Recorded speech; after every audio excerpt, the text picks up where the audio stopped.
অর্থাৎ জ্ঞানী চ ভরতর্ষভ, এই কয়েকজন। আর তো কাকে উদাহরণ দিচ্ছেন? গজেন্দ্রকে, দ্রৌপদীকে, ধ্রুব মহারাজকে বলছেন তো। জিজ্ঞাসু সনকাদি ঋষিগণকে বলছেন, অর্থাৎ ধ্রুবকে বলছেন রাজসিংহাসন, রাজার কোলে উঠবো, রাজসিংহাসনের অধিকার পাবো। জ্ঞানী চ ভরতর্ষভ, এই 4 রকম। আবার বলা আছে কয় রকমের লোক আমাকে মানে না, দুষ্কৃতিচারী, ভজন করে না। পাষাণী, নমাং দুষ্কৃতি নো মূঢ়া প্রপদ্যন্তে নরাধমা। এরা প্রপত্তি স্বীকার করে না ভগবানে, এরা সাধন ভজন পথে অগ্রসর হয় না। কে কে? মূঢ়া প্রথম, নমাং দুষ্কৃতি নো, দুষ্কৃতি মূঢ়া, মমাং দুষ্কৃতি নো মূঢ়া প্রপদ্যন্তে নরাধমা মায়া পরিতজ্ঞানা আশুরং ভাবমাশ্রিত। এই 6 রকমের লোক আমার সাধন ভজন করে না, ধর্মপথের প্রতীক হয় না। কৃষ্ণ নিজেই বলছেন অর্জুনকে গীতার মধ্যে, সুন্দর ব্যাখ্যা আছে। সবগুলো তো আমাদের বুঝতে হবে। কোন জায়গায় সংক্ষেপ করে বলা হয়েছে, কোন জায়গায় বিস্তারিত ভাবে বলা হয়েছে, কোন জায়গায় 5 রকম বলা হলো, কোন জায়গায় 10 রকম বলা হলো, কোন জায়গায় আবার 2 রকমই সারা হলো, অন্যায় ব্যতিরেক এই দুটো ব্যাপার বলে শেষ করা হলো। সাধু সঙ্গ আর অসাধু সঙ্গ, অসৎসঙ্গ, দুটো জিনিস সাধারণত দুটো নিয়ে ব্যাখ্যা করা হয়েছে। কিন্তু তার ভিতরে বহু রকমের নাস্তিকতা আছে, বহু রকমের, হাজারো রকমের, হাজার কেন বলবো, লক্ষ রকমের দোষ ত্রুটি আমাদের। সেই দোষ ত্রুটির হাত থেকে রক্ষা পেয়ে আমরা যে ভগবানকে ডাকবো, ভগবানের নাম করব, তার কোনো উপায় নেই আমাদের। এত বাধা বিঘ্ন। এর ভিতরে একদিন আলোচনা হয়েছিল বোধহয়, হরিভজন করতে গেলে, ভগবত পথে অগ্রসর হতে গেলে প্রথমে বাধা আমাদের 4টে আছে। কি কি? জন্ম, ঐশ্বর্য, শ্রুত, স্ত্রী, 4টে জিনিস। উচ্চ বংশে জন্মগ্রহণ করা, এর ভিতরে একটা অহংকার আছে, জড় অহংকার আছে। ঐশ্বর্যের অহংকারা, অহংকারটা কিরকম? ধরাকে সদাজ্ঞান করে, সমস্ত দুনিয়াটাকে কিনে নেব। এখন পৃথিবীর মধ্যে কত 71 না 72 জন বড় লোক আছেন পৃথিবীর মধ্যে, তার ভিতরে এক জাপানেতেই বোধহয় এখন 7 জন আছে। এই ওয়ার্ল্ড স্ট্যাটিস্টিক্সে এসব খবরগুলো বেরোয় মাঝে মাঝে। কি হবে?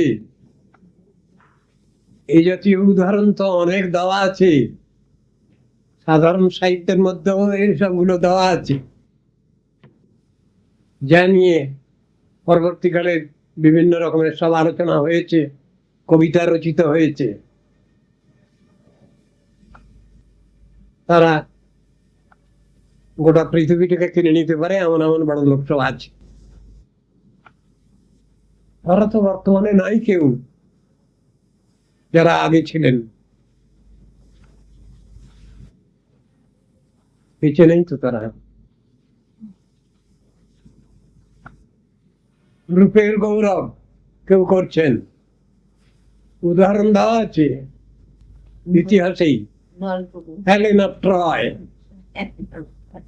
she is no more in this world.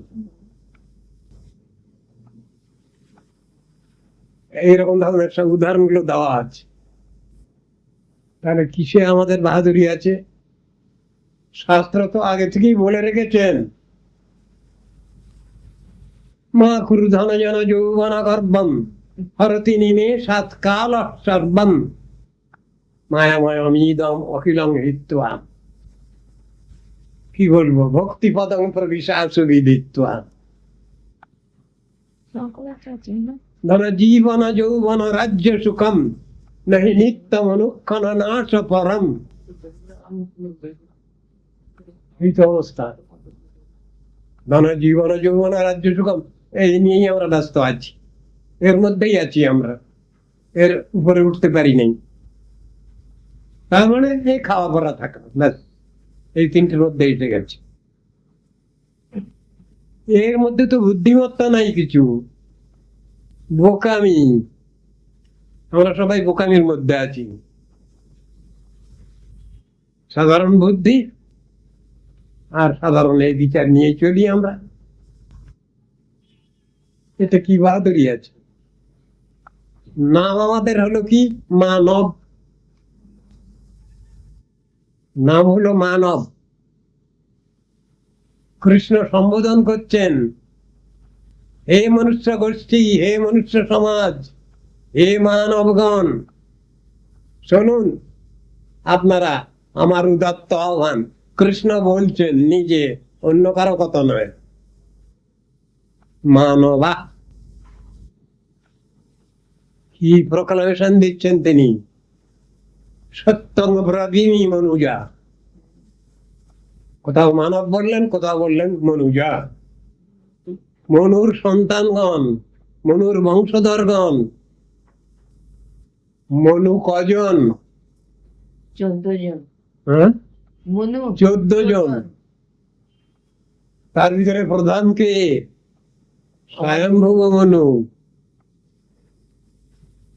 মনুর সংহিতা আছে, তার লেখা উপদেশ আমাদের প্রতি। সব উল্টো ব্যাখ্যা, উল্টো বুঝলিরাম।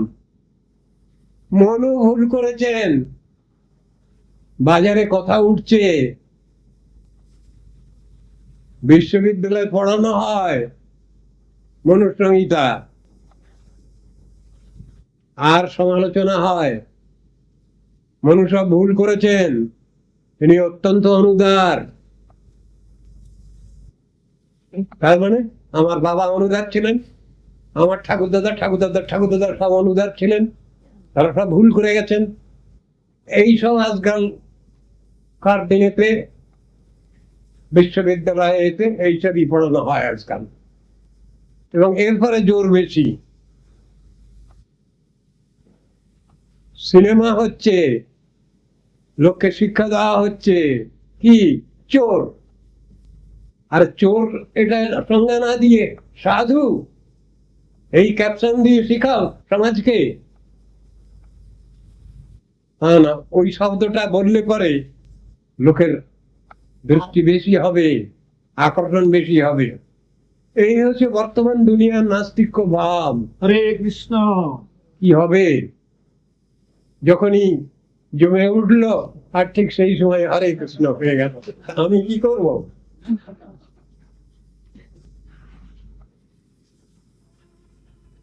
অতটুকু সময়, সব সময় হরিনাম করতে হবে। হরিনাম মানে কি হরে কৃষ্ণ সব সময়? তা তো নয়, হরিনামের ব্যাখ্যা তো আছে, সব বলতে হবে। সময় কম, আপনারা কম সময় দেরি করে আসেন কেন? আমি কি করবো? দেরি করে আমরা আসি না।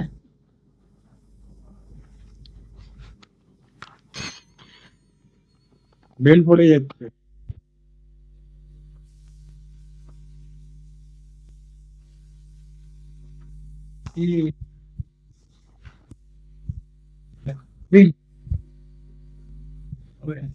ঠিক যেমনটাই শুনতে চাই।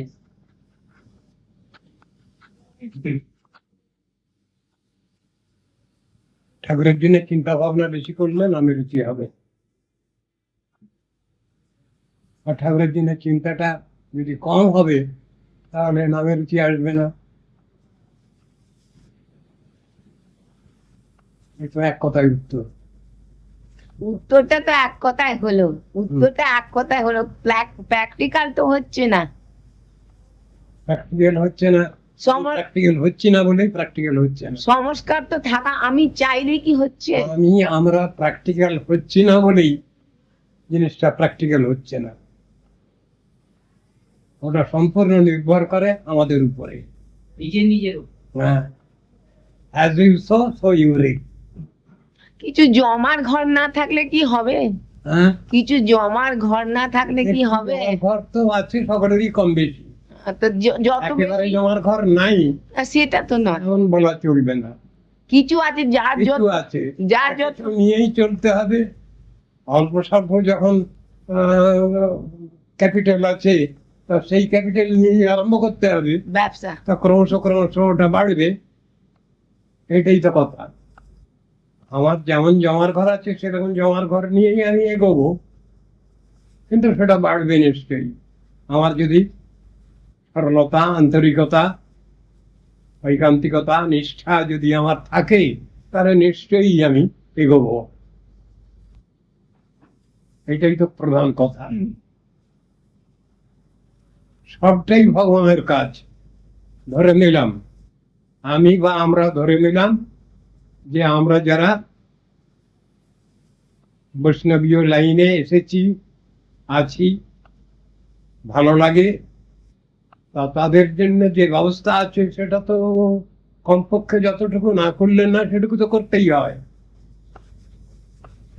যেটুকু না করলে নয়, নিজের পক্ষে সেটুকু তো করতেই লাগবে, তার কম করলে তো হয় না। আজকেই কথা হচ্ছিল না কালকেও কথা হচ্ছিল, কতটুকু আমি জীবন ধারণের জন্য কতটুকু গ্রহণ করব, প্রশ্ন হয়েছে। তো আমি বললাম এটা তো গোস্বামীগণ কোনো ব্যবস্থা দিয়ে যাননি। কেন না, সকলের যন্ত্রটা তো সমান না। কারো যন্ত্রেতে একটু বেশি খরচ হয়, কারো যন্ত্রেতে মাঝারি খরচ হয়, কারো যন্ত্রেতে একটু কম খরচ হয়। যন্ত্র মানে কি? খাওয়ার এটা। তো সেই অনুসারে এটা গোস্বামীরা কি ব্যবস্থা দেবেন? সেই জন্যই বলেছেন আধিক্যে ন্যূনতায় আঞ্চ জগতে পরমার্থত। যদি তুমি প্রয়োজনের অতিরিক্ত খেয়ে ফেলো, বেশি খেয়ে ফেলো, তাহলে হাঁসফাঁস তোমায় করতেই হবে, একটা অস্বস্তি তোমার আসবেই। পরিমিত যদি খাও অসুবিধা নেই, যদি কম খাও তাহলে তুমি অসুখে পড়ে যাবে। খুব সহজ সরল ভাষায় কি বলা হবে? High pressure, low pressure. আমি যদি খুব ভালো ভালো জিনিস, খুব ভিটামিন ওয়ালা ভালো ভালো জিনিস বেশি খাই, তাহলে আমার রোগ এসে যাবে। আর যদি প্রয়োজনের থেকে কম খাই, তাহলেও রোগ এসে যাবে। হাই প্রেশারের রোগ, লো প্রেশারের রোগ, দুটোই রোগ। দুটোতেই আমার শরীর অসুস্থ হবে, যার জন্যে আমি ঠাকুরের সেবা ঠিক মতো করতে পারবো না, ঠিক মতো হরিনাম করতে পারবো না, ঠিক মতো একটু গ্রন্থাদি আলোচনা করতে পারবো না, সব জিনিসই অসুবিধা হয়ে যাবে। আর সব থেকে যেটুকু করব, আমি যদি কিছু বৈরাগ্য করি, তো সেটা যতদিন পর্যন্ত ঠাকুরের জন্য বিশেষ টান না হচ্ছে, ততদিন পর্যন্ত সেই বৈরাগ্যটা শ্মশান বৈরাগ্যই হয়ে যায়, ফাঁকি দেওয়া বৈরাগ্য। কেউ নিকটাত্মীয় কেউ মারা গেছেন, বা পাশের বাড়ির কেউ মারা গেছেন, সেসব দেখে আমার একটু বৈরাগ্য এলো, না আমি আর সংসারে থাকবো না, আমি আর সংসার করবো না, এমন কথাটা হয় অনেক সময়। কিন্তু সেটা তো মূল কথা নয়। মূল কথা হচ্ছে বৈরাগ্যটা কেন করব? আমি আমার ভক্তি লাভের সাহায্যের জন্য করব। আর যদি উদ্দেশ্য না পায় আমার বৈরাগ্য, ভক্তি লাভ যদি আমার উদ্দেশ্য না হলো, তাহলে সে বৈরাগ্য দিয়ে আমার কি হবে?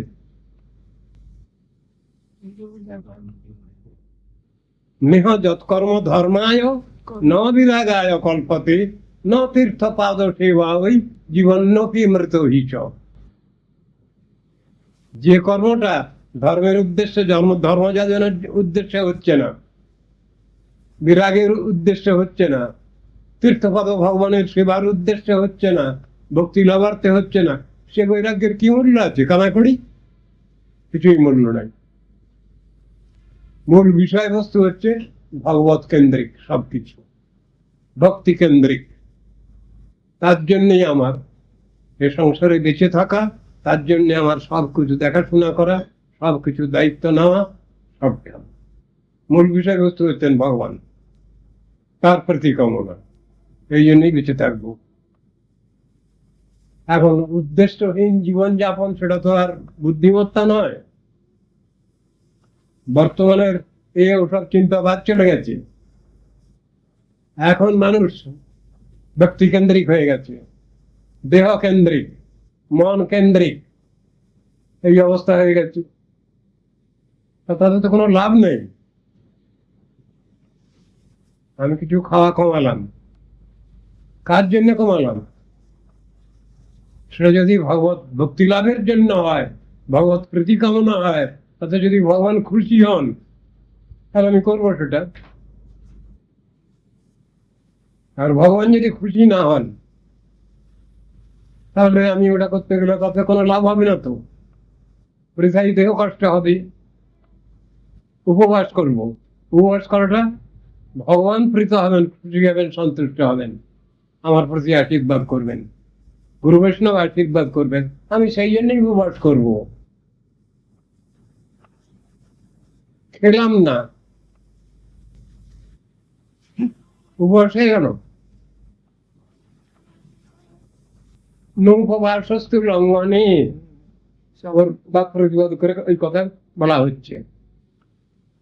লঙ্ঘন দিলেই উপবাস হয় না।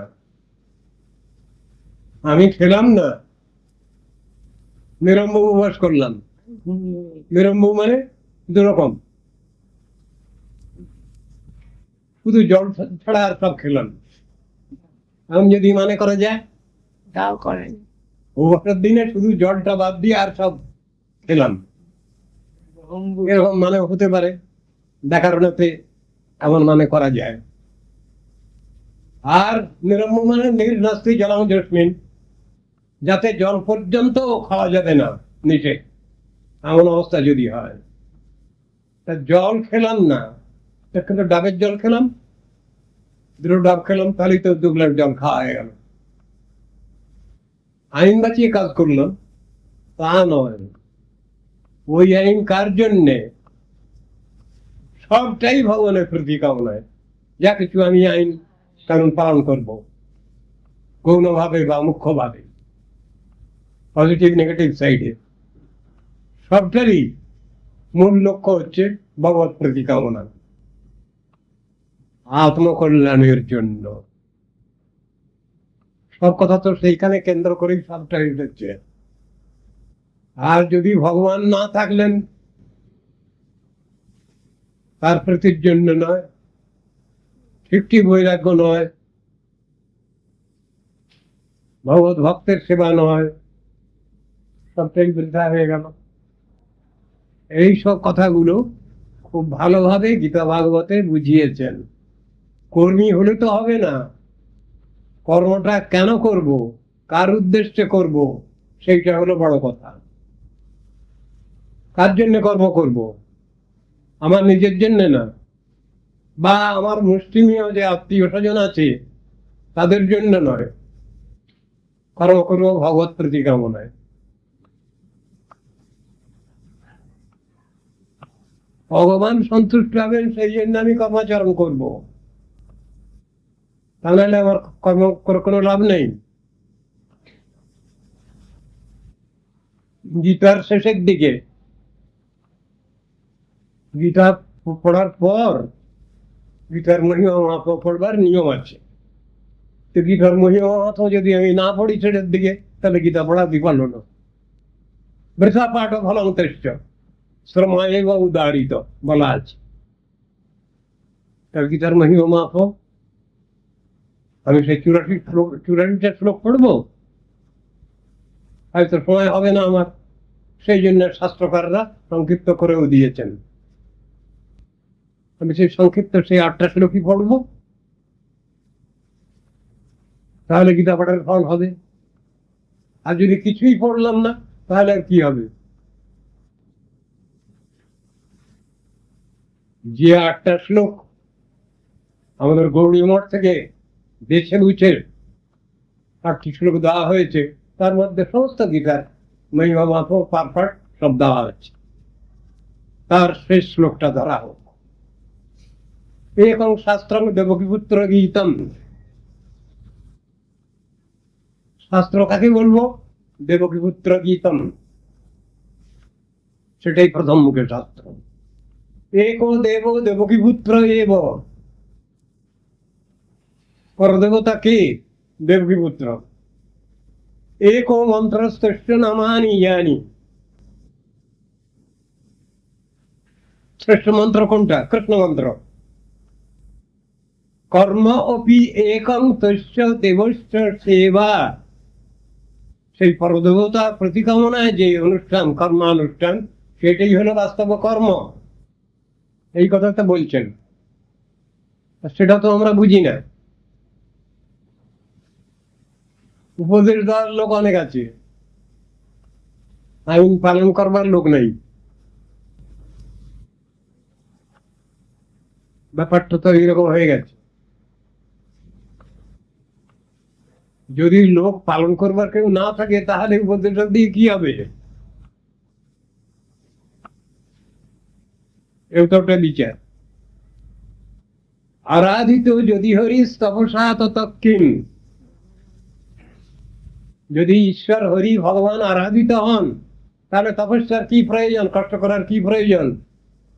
না আরাধিত যদি হরি তপসা তৎকিম, ভগবান শ্রীহরি যদি আরাধিত না হন, তাহলে দৌড়ঝাঁপ করে কি পরিশ্রম করে লাভ কি আছে? অন্তর বহির যদি হরি তপসা তৎকিম, অন্তরের বাইরে যদি আমার সবসময় সেই ভগবত চিন্তা, ধ্যান ধারণা, তাহলে আমার তপস্যার কি প্রয়োজন? নন্তর বহির যদি হরি তপসা তৎকিম, ভিতরেও নেই বাইরেও নেই, তাহলে আমার তপস্যা করার কি প্রয়োজন আছে? কেন আমি কষ্ট স্বীকার করবো? সেটা তো হিসাবের ব্যাপার। ভগবানের জন্য যতটা টান আমার বেশি হবে, বেশি থাকবে, ততটাই আমার নামে রুচি আসবে, ততটাই আমার সেবায় রুচি আসবে, ততটাই আমার ভক্তি গ্রন্থ আলোচনায় রুচি আসবে, ততটাই আমার ঠাকুরের সেবা পূজায় আগ্রহ, যত্ন আগ্রহ আসবে। এইটাই তো কথা। সেইটা হলে এটা হয়ে যাবে। যদি বলা যায় আমি তো একটা বড় সেবায় আছি, ঠাকুরের সেবা, তাহলেও একটা বিচার আছে। যখন মানুষের ক্ষুধা লাগছে, তখন যদি বলা যায় খাবার না দিয়ে, যদি বলা যায় আর একটা কিছু তুমি করো, এটা তো ঠিক হবে না বলা। খেলা করবার সময়, বিশ্রামের সময় তখন একটা কাজ দেওয়া হলো, রান্না বাড়া করার সময় তখন আরেকটা উল্টো পাল্টা কাজ দেওয়া হলো, গন্ডগোল হয়ে গেল। যার জন্যে বলা আছে work while you work, play while you play, অতটা বলা আছে। যখন যেটা করতে হবে তখন সেইটা করা উচিত, তারই প্রেফারেন্স, তারই প্রায়োরিটি আছে। সাধন ক্ষেত্রে, ভজন ক্ষেত্রে সব আছে। যারা ভগবানকে সার করেছেন, তারা ভগবান ছাড়া কিছু বোঝেন না, তাদের কাছে ওটা সব থেকে বড় জিনিস। আর যে ভালো মন্দ খাবো সব সময়, সুস্বাদু ভোজন, তেল হলো না। ভগবানের সেবা করে তারপর তো আমি সেবা করবো নাকি? না, আগে নিজের সেবা করে পেট মোটা করে তারপরে ভগবানের সেবা করব, তা তো নয়। সেবা মানেই কষ্ট স্বীকার, সেবার মানেই ত্যাগ স্বীকার।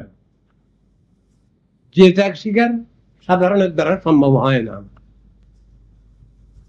সমগ্র বিশ্বের ইতিহাস যদি আমরা দেখি, তাহলে দেখব আমরা কেউই সেবক নয়, সেবিকা নয়। খাঁটি সোজা সত্যি কথা, গীতা ভাগবতের কথা। নির্মম সত্য, বাস্তব সত্য বিচার করতে হবে। যে কোনো জিনিসের পিছনে একটা স্বার্থ আছে, স্বার্থ আছে বলে হ্যাঁ, ইচ্ছে ছাড়া উদ্দেশ্য ছাড়া কাজই হয় না। তাহলে স্বার্থটা যদি আমার বিরুদ্ধ স্বার্থ হয়, ভগবত প্রিয় কামনায় যদি না হয়, ভগবত সন্তুষ্টি বিধানের জন্য যদি না হয়, তাহলে সবটাই উল্টো হয়ে যাচ্ছে। আমি খেলে পরে শরীরটা সুস্থ থাকলে পরে তবে তো আমি সেবা করবো, হ্যাঁ কথা সত্য কথা। কিন্তু আমি আমার পরমোপাস্য বস্তুকে না খাইয়ে আমি কি করে খাবো, এও তো একটা কথা। ঠিক সেইভাবেই সেবাটা করতে হবে, তাকে খাইয়েই খাবো, তাকে না খাইয়ে তো খাওয়া যায় না। তাকে না খাইয়ে যদি আমি খেতে যাই তাহলেই আমার পরে ছাপ। আমার বুদ্ধন্তি মহারাজ হরিকথার সময় বক্তৃতার সময় বলতেন, ছাপ দিয়ে দেবো, এমন করে হরিকথা বলবো ছাপ দিয়ে দেবো, এরকম হাতে করে বলতেন। ওকে, তো হরিকথা শুনলাম, তার জন্য আমার কোনো চিন্তা ভাবনা নাই তো। যা শুনলাম সেটা বাস্তবে রূপায়িত করবার জন্যে আমার জীবনে, সেটা বাস্তবায়িত করবার জন্যে আমার তো কোনো চেষ্টা নেই। তা চেষ্টা যেখানে নেই তার আমি শুনি নাই সেটা, আর যদি শুনেছি তাহলে নিশ্চয়ই তার জন্য চেষ্টা থাকবে। এইটাই হলো শ্রবণ। এই শ্রবণের কথাই শাস্ত্রে বলা আছে। শ্রবণ তো করেছিলেন বহু লোক। এক ধর্মসভায়, ভাগবত সভায় বহু শ্রোতা। কিরকম কিরকম শ্রোতা? ধার্মিক রাজারা শ্রোতা, মুনি ঋষিগণ শ্রোতা, আবার তারই মধ্যে একটা মহাপ্রেত, সেও শ্রোতা। যিনি ভাগবত পাঠ করে গেছেন, পারায়ণ করে গেছেন, তিনি তো ঋষিগণকে শোনাচ্ছেন। তো ঋষিগণ হাজির আছেন সেটা শুনবার জন্য, তিনি পাঠ করছেন গোকর্ণ। ঋষিরা হাজির আছেন, সমস্ত ধার্মিক ব্যক্তিগণ হাজির আছেন, সব অধিকারী। কারোই শ্রবণ হলো না, একজনের শ্রবণ হয়েছে, ওই ভাগবত পাঠ পারায়ণ। আর ভগবান এমনই এক চোখ, তার জন্যই শুধু একটা রথ এসেছে বিমান। কোথা থেকে এলো? বৈকুণ্ঠ থেকে। সাধারণভাবে বৈকুণ্ঠ কথা, কিন্তু বিশেষ কথা গোলক বর্ণনা আছে তার ভিতরে। সেই গোলক থেকেই এসেছেন কৃষ্ণ পার্ষদ, তার জন্য নেওয়ার জন্য। সবাই কান্নাকাটি। আমরাও শ্রবণ করলাম, আর এই প্রেত শ্রবণ করলো। ভগবান কিরকম এক চোখ, এই প্রেতের জন্য বিমান পাঠিয়েছেন একখানা ছোট। তাহলে আমাদের শ্রবণ হয়নি? গোকর্ণ বললেন, না, আপনাদের শ্রবণ হয়নি। কিরকম করে হয়নি? আপনারা শুনেছেন অন্যমনস্ক হয়ে, অন্যমনস্ক হয়ে। হ্যাঁ, মানে অপরাধ, নাম অপরাধ। আপনারা যে ভগবানের নাম শ্রবণ করেছেন, নাম গুণের কথা, এই সব অন্যমনস্ক ভাবে শ্রবণ করেছেন, ওর ফল হয় না। সেই জন্য আপনাদের জন্য বিমান আসেনি। গোকর্ণ বুঝাচ্ছেন। সবাই তো হাজির আছেন, ঋষিগণ আছেন হাজির, ধার্মিক রাজন্যবৃন্দ আছেন, সব রকম ধরনের গৃহস্থরা হাজির আছেন। আর তার ভিতরেও একটা বাঁশ, শনি মঙ্গলবারে একখানা বাঁশ কেটে 12টা গাঁটওয়ালা একখানা বাঁশ, সেই বাঁশ পুঁতে দিয়েছে সবার মাঝখানে। সেইটা আশ্রয় করে আছে ওই প্রেত। দ্বন্দ্বকারী, তার শ্রবণ হয়ে গেল, এদের কারো শ্রবণ হলো না। দেখাচ্ছেন তো বিচারে, কেন? অন্য মনস্ক ছিলেন তারা, অন্য মনস্ক ভাবে শুনেছেন। শ্রবণ মানে শ্রবণ মনন নিদিধ্যাসন একসঙ্গে হওয়া চাই, সেটাই হলো বাস্তব শ্রবণ, হয়নি তা। সুতরাং ভালো মেলেনি। তাহলে আমরাও শুনছি এ বললে হবে না। যার খুব বেশি দায় পড়েছে সে ঠিকই শুনেছে, আর তার জন্যই ভগবান পাঠিয়েছেন বিমান, অন্য কারো জন্য পাঠাননি। যিনি ব্যাখ্যা করছিলেন ভাগবত, তিনি জিজ্ঞাসা করলেন বিষ্ণুদূতকে, আমি কখন যাব? আমার জন্যে? আপনার যখন ইচ্ছা তখন যাবেন, যখন খুশি তখন চলে যাবেন, আপনার কোনো পথ বন্ধ নেই, যখন খুশি তখন চলে যাবেন।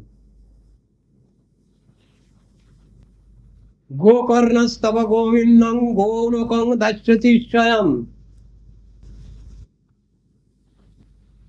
ভগবান তোমাকে গোলকগতি দিয়েছেন, শোনো, সেই জন্য তোমাকে নিতে বলছেন তো।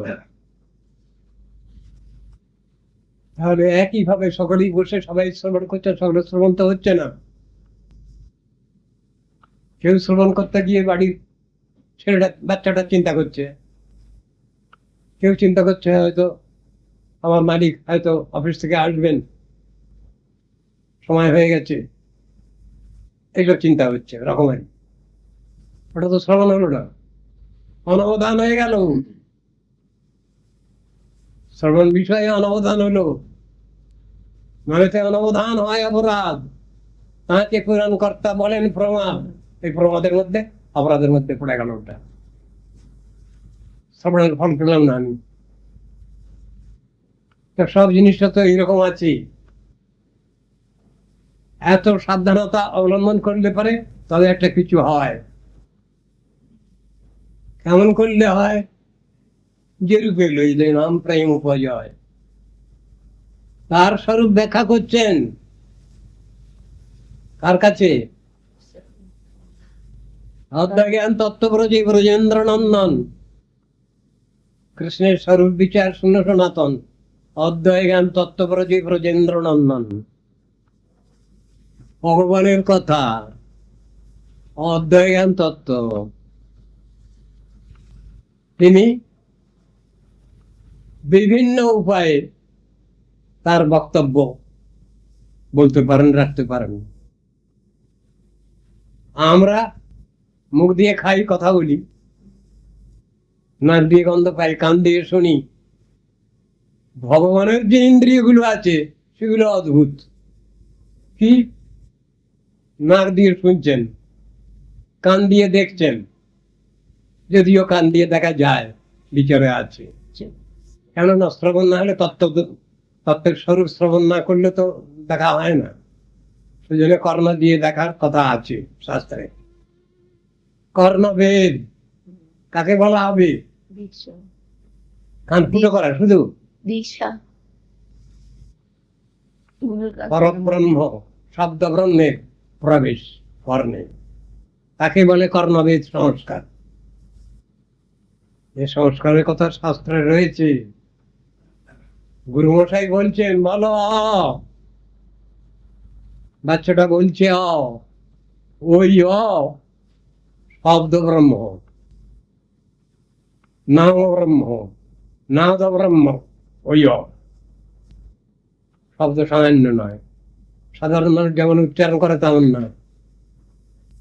আমি বললাম এটা ঘোড়া, ঘোড়া, ঘোড়া বললে ঘোড়া এসে হাজির হয় সঙ্গে সঙ্গে। কিন্তু কৃষ্ণ কৃষ্ণ এই যদি উচ্চারণ করি আমি ঠিক ঠিক ভাবে, কৃষ্ণ এসে হাজির হন। এমনই বাস্তব সত্য। হরে কৃষ্ণ। সব জিনিসটা হলো এইরকম, এর ভিতরে বাস্তবতা রয়েছে।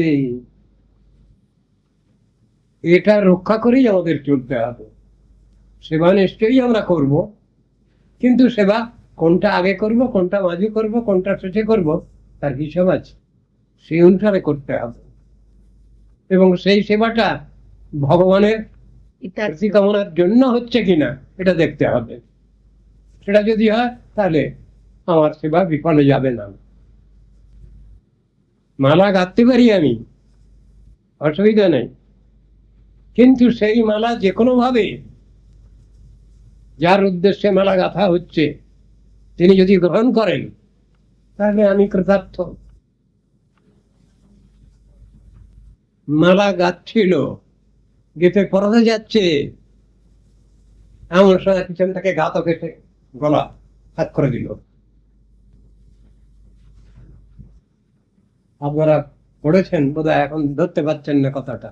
পূজারিণী, অজাত শত্রু রাজা হলো যবে পিতার আসনে আসি, সেখানে বর্ণনা আছে। সে বলছে তখন, ওই বলতে বলছে, এদিকে ওই বললা দুদিকে খাঁচাই, যাক ছিড়ে যাক মোর ফুলো মালা, থাক পড়ে থাক ভরা ফুলো ডালা, হবে না বিফল মোর ফুল তোলা, তুমি তো চরণে রইবে। এই বলা শেষ হয়েছে, ব্যাস ভাগ করে দিল।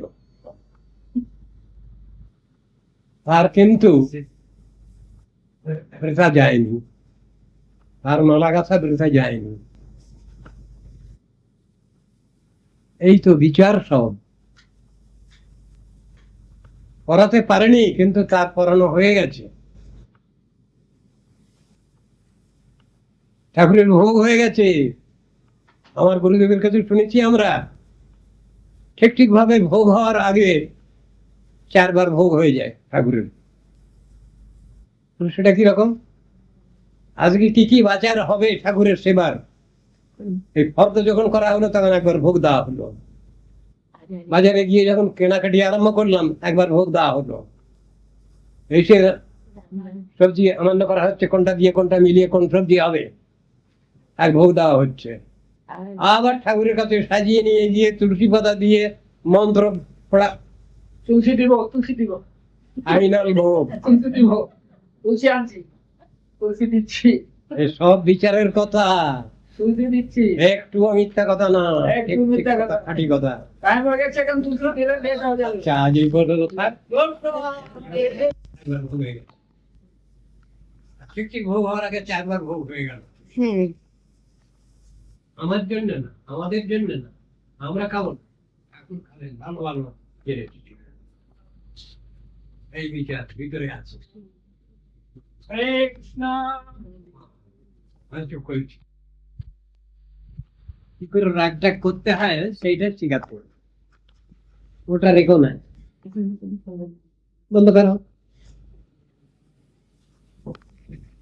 না, অন্য কিছু বন্ধ করে দাও। জিনিস তো দুনিয়ায় কেউ কখনো জানেনি, শোনেনি, দেয়নি, এই কথাই তো বলা আছে নাকি? অনর্পিতা চরিং চিরাত করুণায় অবতীর্ণ কলু, এই যদি আছে। আর যে জিনিস পূর্বে দেওয়া হয়নি সেই জিনিস দেওয়ার জন্য উনি এলেন। তা তার দানের বৈশিষ্ট্য, জগতে দান তো বহু রকমের আছে, কিন্তু সে দানের কোনো দান এর মধ্যে নাই। প্রাকৃতিক জগতের দুনিয়ায় যে দান, সেই দান এর ভিতরে নাই। তো সেই দান উনি দিতে এসেছেন, সেই কথাই উনি বলতে এসেছেন, সেই কথাই প্রচার করতে এসেছেন অখিল লোক শিক্ষক রূপে, ত্রিলোক গুরু রূপে। সেটা তো নিশ্চয়ই বৈশিষ্ট্যপূর্ণ দান, সেইটাই দিতে এসছেন। তো ওই কথা ওখানে কবিরাজ গোস্বামী সেইটাই বলেছেন, তো তিনি তো আর ভুল কিছু বলেননি।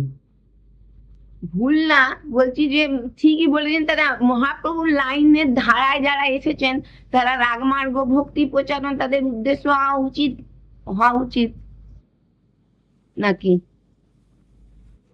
এখন কথাটা সাধারণভাবে ধরা যায়, অসাধারণ ভাবেও ধরা যায়। কিন্তু যদি ওটা তিনি সহজ করে দেন, একটা কথা, আর যদি ওটা দুরূহ তত্ত্ব, গভীর চিন্তাপূর্ণ ব্যাপার, আর একটা কথা। কিন্তু মানুষ যে শিক্ষা নেবে, সেই শিক্ষা তো ক্রমমার্গেই নেবে, এটা তো অনস্বীকার্য, এটা স্বীকার করতেই হবে। সেটাও ঠিক আছে, আবার একদিনেই তো মানুষ গ্রাজুয়েট হয় না, পোস্ট গ্রাজুয়েট হয় না, সময় লাগে। তার সাধন ক্ষেত্রেও তো এটা আছে, একদিনেতেই সকলের সব অধিকার তো আর পায় না। কিন্তু গ্রাজুয়ালি সবটাই হয় সাধন ক্ষেত্রেতে। আর যারা স্বয়ং ওই বস্তু নিয়ে আছেন, এসেছেন পরজগৎ থেকে ভগবত কর্তৃক প্রেরিত, তাদের অবস্থা আর একটা। গার্জিয়ানশিপ তাদের আগে থেকেই আছে, সেই গার্জিয়ানশিপ নিয়েই তারা এসেছেন। দুটো জিনিস। আর যারা ক্রমমার্গে সাধন করে উন্নত হচ্ছেন, ভজন রাজ্যে প্রবেশ করছেন, তাদের কথা আর একটা। কিন্তু যখন গ্রাজুয়েশন পোস্ট গ্রাজুয়েশন হয়েছে তাদের, তখন সেখানে আর তো ডিফারেন্সিয়েট করবার কোনো কারণ নেই। কথা তো এই।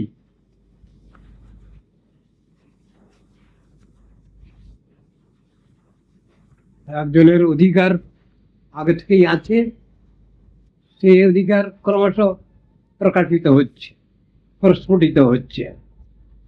আর একজন সাধন পথে ক্রমশ অগ্রসর হয়ে হয়ে ভগবত কৃপায় সেই বস্তুকে লাভ করেছেন। জিনিসটা দু রকমের হয়, বিশেষণটাও তাই আছে, বিশেষণটাও তাই আছে। সাধন করে সিদ্ধি লাভ, আর অলরেডি সিদ্ধ তারা, পূর্ব থেকেই রিয়েলাইজ হল, এটা তো আছে, এভাব আছে। মহাপ্রভু যে কথা শিখাতে এলেন, সে কথা শুনবার বুঝবার লোক খুব কম হলো, এবং শেষ করে তিনি নিরাশ হয়ে যাচ্ছেন নিজেই। আনিলু পিপ্পলি খণ্ড কপ নিবারিতে, উলটিয়া আরো কপ বাড়িল দেহেতে। এ কথাও তিনি বলছেন। ঠারে ঠোরে কথাগুলো হচ্ছে, অদ্বৈতাচার্য প্রভুর সঙ্গে কথা হচ্ছে মহাপ্রভুর। হাটে না বিকায় চাউল, ব্যবসা করতে এসেছিলাম, কিন্তু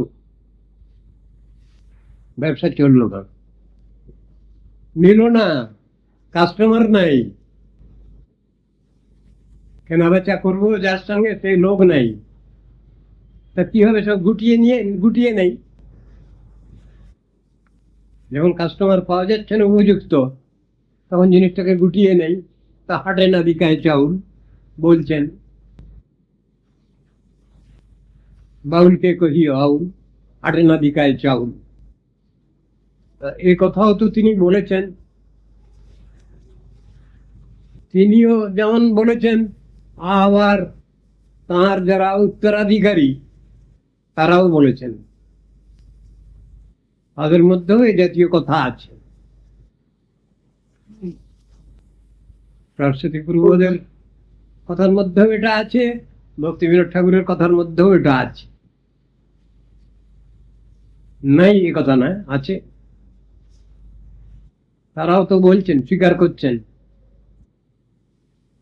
এ কথা বুঝবার লোক পাওয়া যাচ্ছে না। যে কথা মহাপ্রভু বলতে এসেছেন সে কথা শুনবার লোকের অন্তর হৃদয় তৈরি হয়নি, তারা বুঝতে পারছেন না জিনিসটা। বুঝতে পারছেন না, বুঝিয়ে দেবেন এই একটা কথা। আবার যদি আধার না থাকে ঠিক, তাহলে কি দিয়ে বুঝবে? বুঝতে গেলে তো আধার লাগবে, তবে তো বোঝা যাবে। সেটাও তো বিচারের কথা।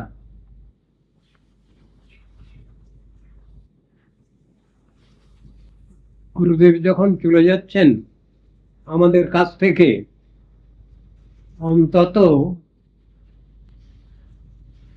ধরো 1 মাস আগে থেকে একটা কথা মাঝে মাঝে তিনি বলছিলেন। কথাটা ছিল ইংরেজিতে। মাঝে মাঝে বলছিলেন লস অফ ভাইটালিটি। তিনি জিজ্ঞাসা করলে কেমন আছেন আপনি,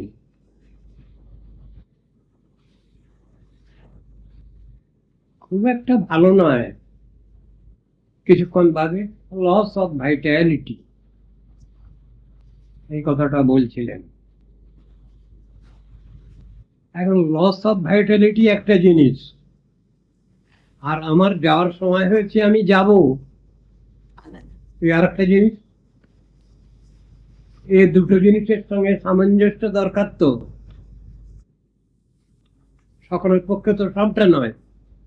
অথচ তিনি পার্ট প্লে করছেন যা, তাতে যেন কর্মফলবাধ্য জীব বিশেষ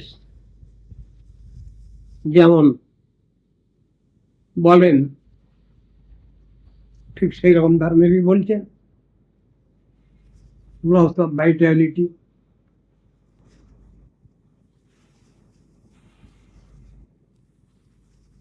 নবদ্বীপে গেছি কদিন আগে আমরা, তিনি দেহরক্ষার বোধ হয় দিন 7 হবে, 7 দিন, তার বেশি না।